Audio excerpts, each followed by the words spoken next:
สวัสดีจ้าพ่อแม่พี่น้องพ่อกันอีกคือเก่าเนาะกับหนังสือคัมภีร์ธรรมดาที่บ่ธรรมดาเนาะกายานุปัสสนาสติปัฏฐานอานาบาทพานะพี่น้องวิธีการฝึกเบื้องต้นก่อนที่สิลงมือปฏิบัติภาวนาเฮาควรสิเฮ็ดความเข้าใจว่าการปฏิบัติบ่แม่นการย่างจงกรมหรือว่านั่งสมาธิเท่านั้นเด้อถ้าเพิ่นอ่านมหาสติปัฏฐานสูตรทั้งหมดดีแล้วสิเห็นได้ว่ามีอยู่ทุกอริยบทใหญ่และอริยบทย่อยและมีทั้งการหูกายหูใจแล้วก็หูน้ำและมีวิธีปฏิบัติหลากหลายเนาะสิ่งที่ควรเฮ็ดเป็นอย่างแรกก็คือสำหรับผู้ปฏิบัติไหมอ่านให้เข้าใจเสียก่อนแล้วค่อยลงมือปฏิบัติเด้อแต่ขอให้มีความเพียรอย่างเต็มที่บ่โลเลเหลวไหลเนาะพี่น้องชาวกูรูในนิคมกรรมมาสัมมะเป็นกลุ่มคนที่รักความสงบเป็นกัลยาณชนกันอยู่แล้วพระพุทธเจ้าจึงบ่ได้ตรัสสอนอนุบุพพิกถาคือการให้ทานรักษาศีลนำมาก่อนเลยเพิ่นทรงแสดงมหาสติปัฏฐานสูตรบ่งบอกให้ฮู้ถึงสภาพจิตของชาวกูรูว่าพร้อมต่อการเจริญภาวนานั่นล่ะหากผู้เขียนสิโม้แมวว่าเฮาเพิ่นทั้งหลายที่เป็นกัลยาณชนอยู่แล้วก็เริ่มจากการเจริญภาวนาตามหลักมหาสติปัฏฐานสูตรได้เลยเพราะว่าชาวต่างประเทศที่บ่ค่อยรู้จักทานศีลหรือว่าพุทธศาสนามาก่อนก็ยังฝึกได้แสดงมาทุกคนที่แสวงหาความพ้นทุกข์ให้แก่ชีวิตสามารถฝึกกันได้ทั้งนั้นเลยแต่สำหรับปุถุชนทั่วไปที่ความดีก็บ่ชั่วความชั่วก็บ่ปรากฏควรสามารถทานศีล5หรือว่าศีล8เสียก่อนเด้อขอสรุปเขียนข้างต้นที่ได้อธิบายไว้ซึ่งอาจสินักสมองแน่จักน้อยให้เป็นเรื่องง่ายๆก็คือมีอานาตาปิสัมปชัญญะและสติเป็นเครื่องมือในการฝึกฝนเจ้าของผู้เขียนเพิ่นง่ายๆว่าขยันรู้สึกตัวนั่นละคำว่ารู้สึกตัวก็หมายถึงรู้ตัวเองให้เบื้องต้นเสียก่อนสิไปรู้จักคนอื่นเขาเนาะรู้ในปัจจุบันขณะรู้อยู่เสมอบ่แม่นว่ารู้เฉพาะเวลามาย่างจงกรมหรือว่านั่งสมาธิเท่านั้นหรือว่าบ่แม่นรู้เมื่อมาเข้าคอร์สกรรมฐานแต่ให้รู้ทุกที่ทุกเวลารู้ตามความเป็นจริงเมื่ออ่านในบทต่อไปสิเห็นได้ว่าพระพุทธเจ้าเพิ่นให้ฮู้ตรงๆซื่อๆบ่ต้องนัดแปลงแก้ไขอีหยังทั้งสิ้นเด้อฮู้เพื่อให้สติสัมปชัญญะเพิ่นเฮ็ดงานเพื่อละความยินดียินร้ายกับทุกอารมณ์ที่เกิดขึ้นกับเฮาเท่านั้นล่ะขอให้นำหลัก5ข้อนี้เป็นจุดสังเกตถ้าพร้อมแล้วก็ลุยกันเลยเนาะ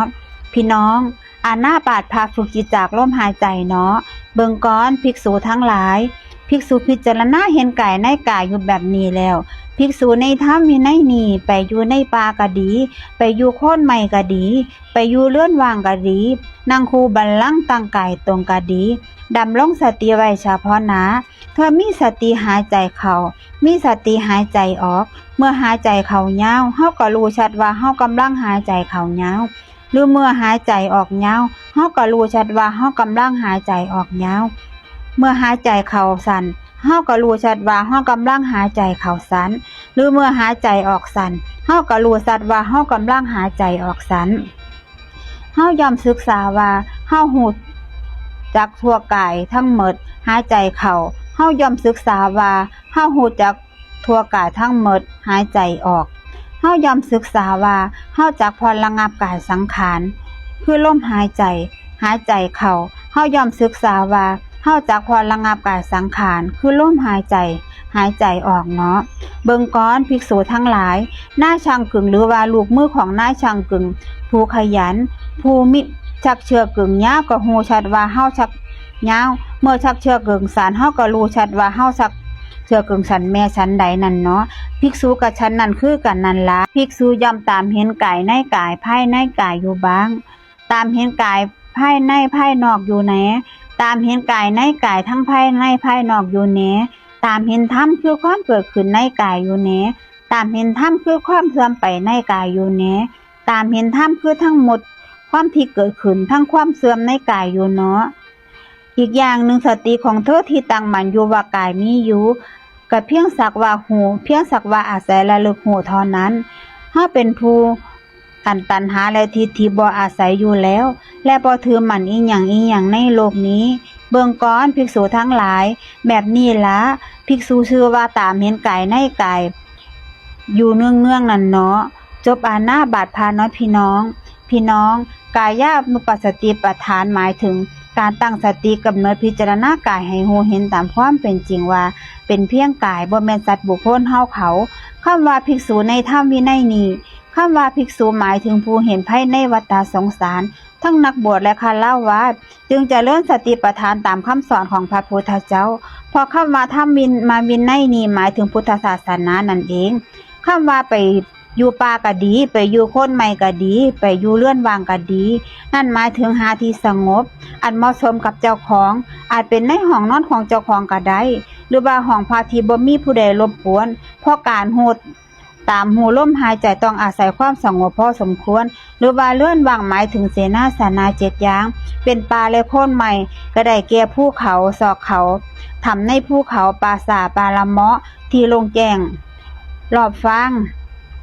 คำว่านั่งคูบัลลังก์ตั้งกายตรงคือการนั่งในท่าที่มั่นคงอันเหมาะสมกับเจ้าของก็ในที่นี้ก็หมายถึงนั่งพับขาเข้าหากันทั้งสองข้างเอิ้นว่านั่งขัดสมาธิเพราะว่าหากมีสภาพว่ารุนแรงการนั่งท่านี้ซอยให้ปลอดภัยได้ดีหรืออาจเป็นท่านั่งอื่นๆที่เหมาะสมกับสุขภาพของเจ้าของเนาะก็คือการนั่งเทิงเก้าอี้เป็นต้นนั่นละพี่น้องเพิ่งสังเกตว่าการนั่งคูบัลลังก์ตัดไว้เฉพาะในอานาบาตพาทรนั้นได้บาตอื่นๆกับบ่ได้ปรากฏดอกคำว่าดำรงสติไว้เฉพาะหน้าหมายถึงตั้งสติกำหนดอารมณ์กรรมฐานในที่นี้คือลมหายใจเข้าออกคำว่าเฮาจักฮู้ทั่วกายกองลมทั้งหมดนั้นจากศัพท์ว่าสัพพกายปฏิสัพเวทีคำว่าปฏิสัพเวทีแปลว่ารู้สึกประสบได้รับสังเกตเห็นสัพพกายแปลว่ากายทั้งปวงเมื่อแปลเต็มศัพท์แปลว่ารู้สึกกายทั้งปวงเนาะเพิ่นมักนิยมแปลว่ากองลมก็เพราะว่าลมหายใจย่อมซึมซาบไปทั่วร่างกายและการรู้กายทั้งหมดให้ขณะที่รู้ลมหายใจเข้าออกอยู่นั้นจะลดอาการเพ่งได้เป็นอย่างดีเนาะคำว่าเฮาจักผ่อนระงับกายสังขารคือลมหายใจหมายถึงเมื่อจิตเริ่มมีสมาธิขึ้นลมหายใจสิเริ่มผ่อนลงไปจนบางเที่ยผู้ปฏิบัติแทบสิรู้สึกที่ลมหายใจบ่ได้เลยก็มีคำว่าเห็นกายในกายภายในภายนอกพระคถาจารย์เพิ่นอธิบายไว้ว่าคือการเห็นกายในกายของเจ้าของชื่อว่าเห็นกายในกายภายในส่วนการเห็นกายในกายของคนอื่นคือการเห็นกายในกายภายนอกเด้อถ้าเว้าโดยสภาพว่าแล้วการเห็นกายในกายภายนอกก็คือการเห็นขันธ์5ที่อยู่นอกตัวของเฮานั่นล่ะคำว่าตามเห็นธรรมก็คือความเกิดขึ้นในกายคือลมหายใจเข้าออกอาศัยร่างกายหนึ่งช่องจมูกหนึ่งจิตหนึ่งของผู้ปฏิบัตินั่นล่ะซึ่งสัญจรไปมาได้ผู้ปฏิบัติเห็นธรรมมีลมหายใจเป็นต้นซึ่งกำลังไหลเข้าไปในกายเพิ่นเอิ้นว่าพิจารณาธรรมคือความเกิดขึ้นในกายเนาะพี่น้องคำว่าตามเห็นธรรมคือความเสื่อมไปในกายก็คือเห็นลมหายใจที่ไหลออกจากกายเป็นต้นคำว่าอยู่มาจากคำว่าวิหารติหมายถึงอยู่เสมออยู่เนืองๆอยู่เป็นประจำคือการหูลมหายใจอยู่เนืองๆตลอดเวลาที่ฝึกหูลมหายใจนั่นล่ะคำว่าเพียงสักว่าหูเพียงสักว่าอาศัยระลึกหูหมายถึงหูเพียงให้สัมปชัญญะได้หูโตโทพร้อมและให้สติได้ระลึกหูเฉพาะปัจจุบันขณะนั้นเท่านั้นซึ่งกลายเป็นหูที่บริสุทธิ์บ่คาดหวังการเกณฑ์ว่าจะต้องสงบจะต้องมีสมาธิเสียก่อนการฝึกแบบนี้ซอยให้เฮาได้ฝึกการลดความต้องการในเบื้องต้นเสียก่อนคำว่าเธอเป็นผู้อันตัณหาและทิฏฐิบ่อาศัยอยู่แล้วนั่นหมายถึงเมื่อสักว่าหูสักว่าระลึกหูเท่านั้นตัณหาคือความอยากมีอยากเป็นก็คืออยากเป็นนักปฏิบัติธรรมอยากมีสมาธิอยากเป็นผู้วิเศษจึงบ่เกิดขึ้นและทิฏฐิคือความคิดความเห็นตามความเชื่อเดิมของเจ้าของจึงเกิดขึ้นบ่ได้ตัณหาและทิฏฐิจึงบ่อาจอาศัยเกิดในใจของผู้ปฏิบัติได้เนาะคำว่าบ่ถือมั่นอีหยังในโลกนั่นหมายถึงเมื่อตามหูอารมณ์อย่างบริสุทธิ์แล้วบ่มีตัณหาและทิฏฐิเจือปนจิตจึงบ่อาจสิยึดถือกายหรือว่ารูปประคันใดใดคำว่าบาปอ่านว่าบาปหรือว่าบาปะแปลว่าเล่มหมวดภาคตอนหรือว่ากันนั่นล่ะ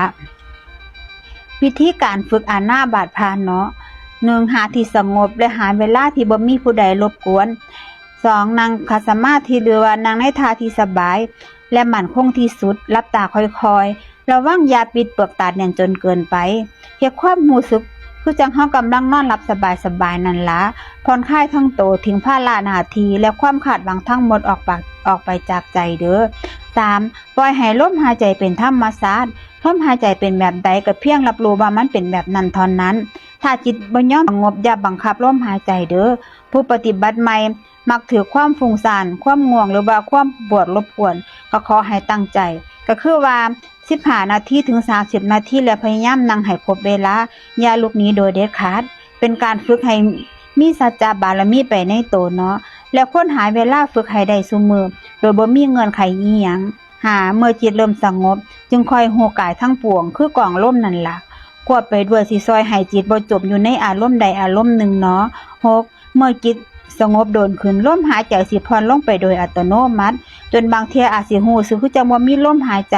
อย่าตกใจหรือสงสัยอีหยังทั้งนั้นเพียงรับรู้ตามที่มันกำลังเป็นเท่านั้นล่ะ7สำหรับคนที่มีนิมิตอาจมีภาพทางใจปรากฏขึ้นเพียงรับรู้ว่าถิ่มไปเสียให้ระลึกไว้ว่าเฮามีหน้าที่รู้กายทั้งหมดและลมหายใจเท่านั้น